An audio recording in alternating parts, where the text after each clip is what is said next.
내가 만약 투자를 한다면 효율적으로 하고 싶다. 의미 없는 시간을 보내서 쓸모없는 정보는 알 필요가 없으니까. 선택과 집중을 하고 싶은데 그런 공부를 좀 해보고 싶다. 그리고 단기간에 수익률을 고수익률로 하면 좋겠지만 그런 거 말고 한 10년간은 묻어놓고 진짜 초대박 나기만 하면 그런 전략도 나쁘지 않을 것 같다. 안녕하세요.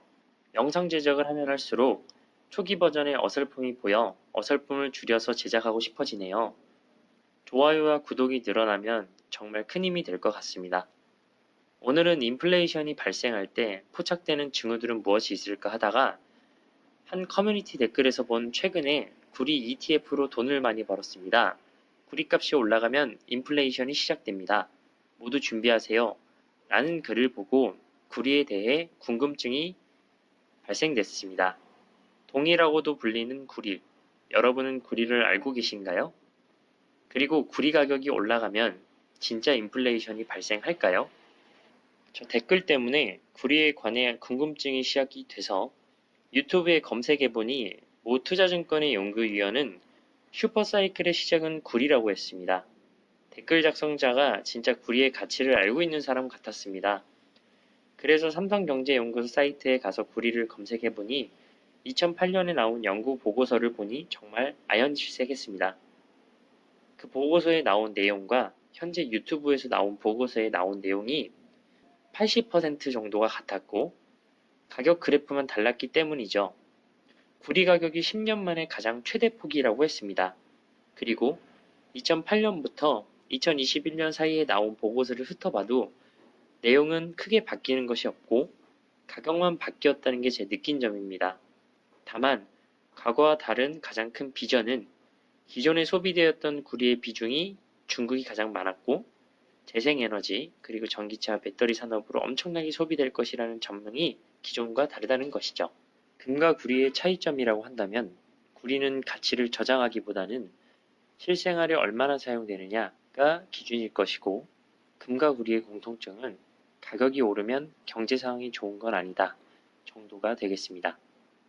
구리 산업에 있어서 앞으로의 변화점은 북미와 유럽의 수요량이 커져서 전 세계적으로 보면 30% 정도로 밸런스가 맞춰진다.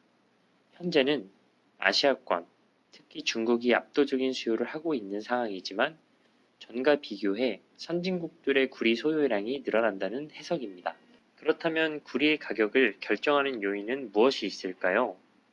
구리의 공급과 수요를 보자면 공급의 큰 부분을 차지하는 남미, 그 중에서도 칠레와 중국, 페루와 미국 등입니다. 칠레와 페루가 전체 시장 공급량의 42%를 담당하고 있습니다. 여기에 코로나로 인한 확산으로 공급 차질이 생겨났고 거기다가 구리 강산들이 파업을 했습니다.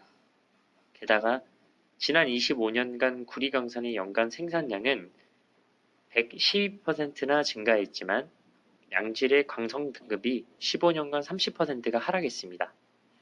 2020년 남미에서는 구리 강산 폐쇄로 인해 약 50만 톤이 감소 예정입니다. 최대 수요국은 중국이죠. 그리고 앞으로 중국뿐만이 아니라 선진국들도 많이 소요될 거라고 합니다. 현재 10년간 최대치의 가격 상승폭을 보여주는 구리.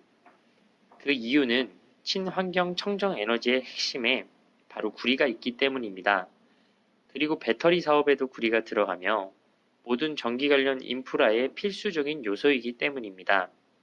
예를 들면 일반 내연기관에 들어가는 구리 양이 전기자동차에는 3배가 들어갑니다. 거기에 리튬이온 배터리도 구리가 들어갑니다. 신재생에너지에 기존보다 5배가 사용되며 태양광 PV 설치 시 2020년 기준 2030년에는 연간 구리 수요가 2배 증가, 2050년에는 3배 증가입니다. 해상풍력 발전소는 2050년에는 연간 45,000메가와트의 해상풍력 설비가 필요한데 이는 구리 43만 2천 톤으로 해석되며 2020년 대비 648%가 증가한 수치입니다. 2050년까지 풍력 및 태양열 기술의 연간 구리 수요는 300만 톤으로 2020년 구리 생산량의 15%를 초과합니다.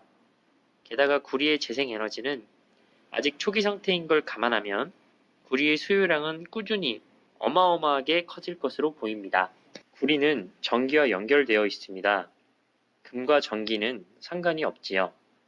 하지만 비트코인은 전기와 필수적으로 연결되어 있습니다.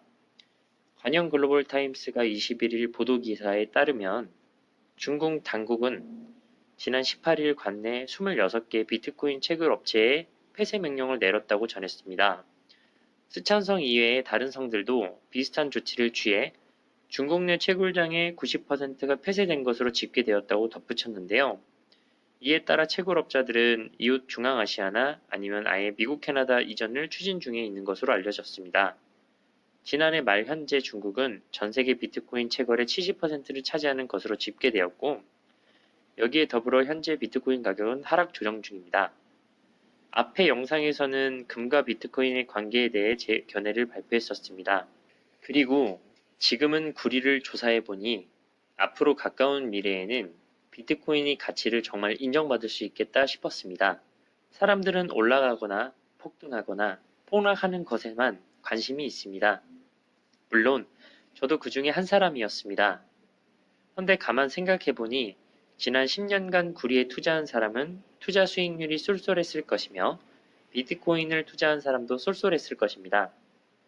장기 투자의 핵심은 가치이며 가치를 평가함에 있어서 기준이 명확해야 하는데 4차 산업혁명의 움직임과 신재생에너지를 사용할 수밖에 없는 상황이 맞물린다면 결국엔 그것이 가치와 직결된다고 생각이 됩니다. 결론입니다. 비트코인뿐만 아니라 구리가 사용되어지는 양이 커지면 커질수록 가치가 상승하게 될 것입니다. 그리고 구리는 근미래의 가장 핵심이 되는 원자재입니다. 이 원자재는 전기도 연관이 있고 전기와 연관이 되어 있는 비트코인은 앞으로 가치가 상승할 것입니다. 세상의 지표들이 그렇게 말해주는 것 같습니다. 코로나로 인한 양적 완화로 모든 지표들이 최소 1.5배 이상 뻥튀기가 되었습니다. 코로나 상황이 종식되어도 테이저링을 해서 지표들을 1.5배 이상 끌어내린다? 이건 생각보다 가능성이 낮을 것 같습니다. 왜냐하면 지표가 급격하게 떨어진다는 건 경기 상황이 안 좋게 변하고 있다라고 인식되게 하니까요. 하지만 적당한 조정을 줄 것이며 모든 지표는 장기적으로 다시 우상향하게 만들 것입니다. 이렇게 생각하는 이유는 과거에도 그랬었으니 앞으로도 그럴 것이다 라는 전제하에 말하는 것입니다. 구리 가격이 오르면 인플레이션이 시작된다. 하지만 과거의 구리 가치와 지금의 구리 가치는 상황이 다르니 앞으로 구리 가격의 움직임을 알고 있으면 많은 도움이 될 것 같네요. 이상입니다. 감사합니다.